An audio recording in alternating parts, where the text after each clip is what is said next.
ప్రధాన్ మంత్రి ఆవాస్ యోజన 2.0 పథకం కింద ఎంపికైన లబ్ధిదారులకు మంజూరు పత్రాల పంపిణీ. గుంటూరు పశ్చిమ నియోజకవర్గ టీడీపీ కార్యాలయంలో ఎమ్మెల్యే గల్లా మాధవి ప్రధానమంత్రి ఆవాస్ యోజన 2.0 పథకం కింద ఎంపికైన లబ్ధిదారులకు మంజూరు పత్రాలను బుధవారం అందజేశారు. ఈ సందర్భంగా ఎమ్మెల్యే గల్లా మాధవి మాట్లాడుతూ నేడు పేదల సొంతింటి కల సాకారమవుతున్న చారిత్రాత్మక రోజు అని పేర్కొన్నారు. గుంటూరు పశ్చిమ నియోజకవర్గం వ్యాప్తంగా మొత్తం 560 మంది లబ్ధిదారులు ఎంపికయ్యారు.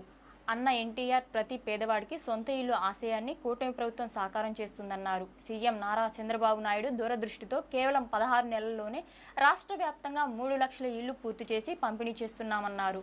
ఆర్థిక ఇబ్బందులు ఉన్నప్పటికీ ఇళ్ల నిర్మాణంలో ఎటువంటి జాప్యం లేకుండా కూటమి ప్రభుత్వం సమయానికి పనులు పూర్తి చేసిందన్నారు. సొంత స్థలం ఉండి ఇల్లు నిర్మించుకోలేని వారికి ప్రభుత్వ సాయం అందిస్తుందని పేర్కొన్నారు. 2029 నాటికి ప్రతి అర్హుడికి పక్కా ఇల్లు అందించడం మా ప్రభుత్వ ప్రధాన లక్ష్యమన్నారు. గత వైసీపీ ప్రభుత్వం పేదల ఇళ్ల పేరుతో జగన్ రెడ్డి ప్రభుత్వం భారీ మోసం చేసిందని, సెంటు పట్టా పేరుతో 7,500 కోట్ల రూపాయల దోపిడీకి పాల్పడిందని ఆమె తీవ్రంగా విమర్శించారు. పేదవారికి సెంటు ఇస్తానని చెప్పి తానే విలాసవంతమైన ప్యాలెస్లో సేదదీశారని ఎమ్మెల్యే గల్లామాది విమర్శించారు. ఈ కార్యక్రమంలో టీడీపీ నాయకులు, కార్యకర్తలు, లబ్ధిదారులు పెద్ద సంఖ్యలో పాల్గొన్నారు.